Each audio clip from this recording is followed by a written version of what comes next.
Have you ever wished that real life had progress bars just like in an RPG? Something that shows you that you're moving forward in your life instead of just feeling stuck. Well, in this video, I'm going to share with you 4 different ways to track your XP so that you can see your growth, boost motivation, and transform your daily routines into more exciting quests so that you're not feeling like an NPC in somebody else's journey. As someone who's spent years now working with other people as a change worker and hypnotist, I've noticed that a lot of us don't notice our progress. We don't know how far we've come. We don't see our own growth. And something that I always advise clients is to track your progress. And we do this within a session. And I'm not trying to sell you on a session right now, but like at the start, we get an assessment of where we are in life. And then we can check back at the end of the session, at the end of the week, at the end of the package, and just see how far we've come. And it's something that is built into RPGs and video games, is noticing your progress. There's an XP bar. There are quests that you can check off. And it feels more tangible than daily life where we are surrounded by ourselves and we don't necessarily notice the incremental progress that we've made unless we check and unless we track it. And so that's why these 4 methods are going to help you. And you can choose which one works best for you. But the thing is, like, when you can see your progress, then you know that you're making momentum. And that boosts your motivation. And then you keep going. If you think that nothing has changed, then it's not going to feel good. So let's dive into these 4 different methods. The first one is one that I like to call the skills matrix. So you can do this in many different ways. If you want to get artistic with it, you can draw out a nice skill tree, or you can just use a spreadsheet. And so you can create the spreadsheet, for example, and then list different life areas: health, relationships, career, personal growth. And then you're going to want to define the skills. And what this means is underneath each of those umbrella categories, like health, then you have subcategories within there, different skills that you want to focus on in order to level up your life and emerge into the version of yourself that you want to become. And step 3 is you're going to want to assign levels.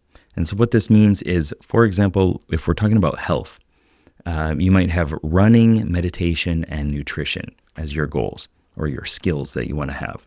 And then you have like running level 1, running level 3, running level 5, meditation level 1, whatever, and nutrition. And so each level requires a certain achievement to have been unlocked. So for example, level 1 running is maybe you can run a mile.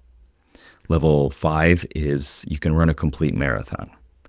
And then assess where you are within there and what you need to achieve in order to get the next one. So what is the next level? What is the next level? If we're talking about playing the guitar or something, level 5 is you can hear any song and you can play it instantly. Level 1 is you've got a couple chords that you understand. Level 3 is maybe you've got like, I don't know, a couple dozen songs that you know how to play that you like to play. Right? Where are you within there? And what's the next level? And what do you need to do to get that? So this method allows you to see where you are at and then gives you clear progression into what you need to do in order to achieve the next level. And the next method is like your quest journal. This is the achievement journal. It's like, you're looking at your quest log of all the real life things that you've done, the quests that you've gone on, the skills that you've learned, the things that you do throughout the day, throughout the month, the quarter, the year, 5 years. So you're going to want to kind of work backwards. That's the best way, is to set these epic moments. What are the big milestones that you have for your life? And then break that down into smaller chunks, as they're called, smaller goals. 1 year, 1 quarter, right? Break it down month, weekly, and then daily. So then you have your daily quests. These are small wins throughout the day, like eating healthy or exercising. And then you have your weekly bosses or monthly bosses, which are the bigger accomplishments that you need for completing a project or gaining a skill or, having something done in your life that you want. And then again, the epic moments are the big milestones, like getting married, buying a house, something like that, a new career change. And the key to this one is to track and then review. You want to review it at least monthly. How well did you do? What did you achieve? And you can just look back and see like all the things that you accomplished. If you're tracking daily, then you can go back and see like, well, this is something I struggled with on this day, and then I learned how to deal with it better. And now I'm not dealing with it. Now it's not a problem anymore. If you don't review it, then you're not going to get as big of a benefit. The third method is the habit tracker. This is something that you've probably seen in like bullet journaling if you're into that stuff. So you're going to want to create a chart, and then you're going to list the key habits across the top, the things that you want to do. I consider this more like buffs and debuffs, right? What are the buffs in your life? What are the things that you know if you do more of, good things will happen? Drinking a glass of water in the morning, going for a run, eating healthy, those kind of things. And also debuffs too, the things that you don't want to do. Drinking, doom scrolling for 3 hours a day, eating pizza right in the morning, like those kind of things that you don't want to do. Your bad habits that you want to break. So on the top, you list all of those. And then on the side, you can list the date or the days. And you're going to want to set XP goals. So these are things that like, if you do it every day, you check it off. You check it off. You check it off the next day, next day, next day, next day. And the goal is to not break the chain. And if you do break the chain, it's okay. Comfort yourself and know that it'll be okay. Just don't continue to break the chain. Because once you don't do it a few times in a row, then it becomes easier to not do it. And if you do succeed, maybe 5 times in a row, 10 times in a row, whatever your threshold is for right now, applaud yourself, give yourself an XP boost, go get a loot drop or something like that, and continue to do it. And if you get if you get like 27 days and you break the chain and you want to be really strict with yourself, go back to the start again. You're on day 1 again.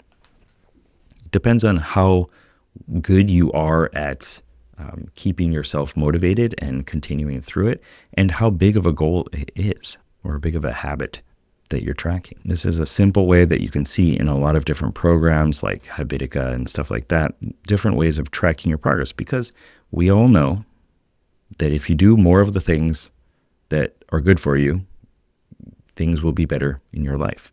So track those. The last one is the life dashboard. I think of this as like your heads-up display, or your character stats maybe on a screen, or like Iron Man, you got Jarvis, and you got all this like readout of all these different things.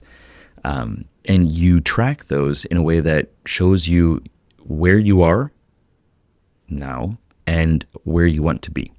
So what I mean by this is, one thing that a lot of people do, I don't have a slide for it.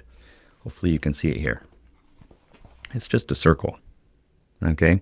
And it's broken up into a bunch of different slices. And you can track where you are. This is one of my books, by the way, that brings in a lot of these different progress tracking gamification methods. It's called Mission Control. Anyway, so you have 8 different slices, or 4 different slices, 3, whatever it is. And where are you at now within a scale of 0 to 10? How satisfied are you? So let's say we got health, wealth, relationships, and personal growth. Health, 0 to 10. Rank yourself. I'm kind of at like a 7 satisfied with it. 10 would be awesome, and you can imagine that and, flesh it out more. 0, don't want that. Wealth, how well are you on finances? So you track these, and then you can see where you're at, are you balanced, and what you need to work on. And then you can break it down into smaller pies, smaller different heads-up display versions of that. So health, you might have weight, exercise, sleep. 0 to 10, how are you doing on weight? 0 to 10, how are you doing on exercise and on sleep? And you can do that with all of these different categories. Wealth, maybe you're tracking savings, investments, income. Relationships, maybe you're tracking time spent with loved ones, maybe new connections made.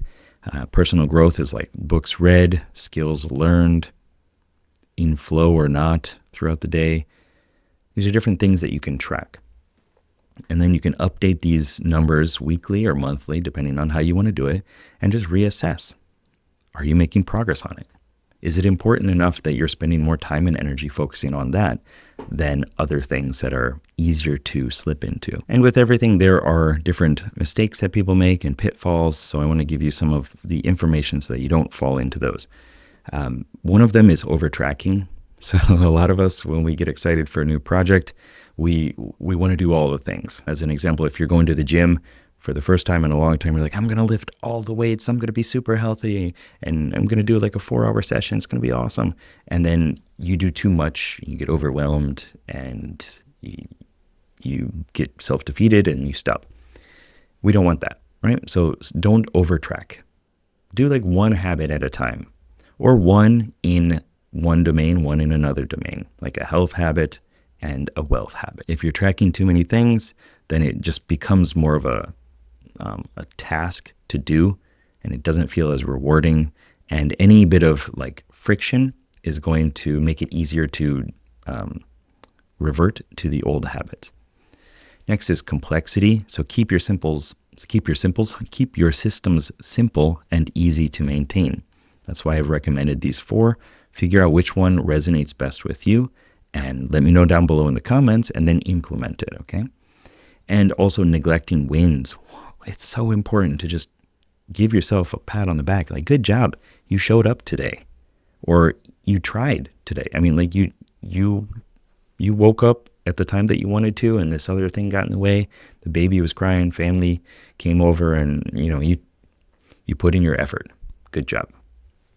Maybe it didn't work out because of the environment. Maybe something else got in the way, but you selling yourself on your dreams every day is something that needs to happen for you to succeed. You have to implement all these skills and habits and hobbies that are important to you in order for you to show up as the person that you want to become. It's not just going to happen, right? So remember to celebrate your victories along the way, even if they're small, and just the fact that you are showing up and that you're getting 1 XP more than you would have gotten if you just laid in bed all day. And the last one is comparison. Focus on your own progress. Don't compare yourself to other people, and focus on your progress compared to you before, the day before, the week before, a year before. Where are you now, and where were you then? And award yourself for, again, showing up. And remember that progress isn't always linear, right? We want to do things, we start moving forward, 2 steps forward, 1 step back, something happens, we got to deal with this other thing. It's okay. Just celebrate the fact that you are showing up, that you've leveled up in some areas, and take those skills, put them into the next thing, and focus on that. And eventually, you're going to have a more well-rounded life in the ways that you want. So choose a method, again, that resonates with you. Let me know down below in the comments which one it is, or if you have any other variations of it. Join the Geek Psychology community, like, subscribe, and check out this video over here so you can learn more gamified models for understanding yourself. Good luck, have fun. Peace.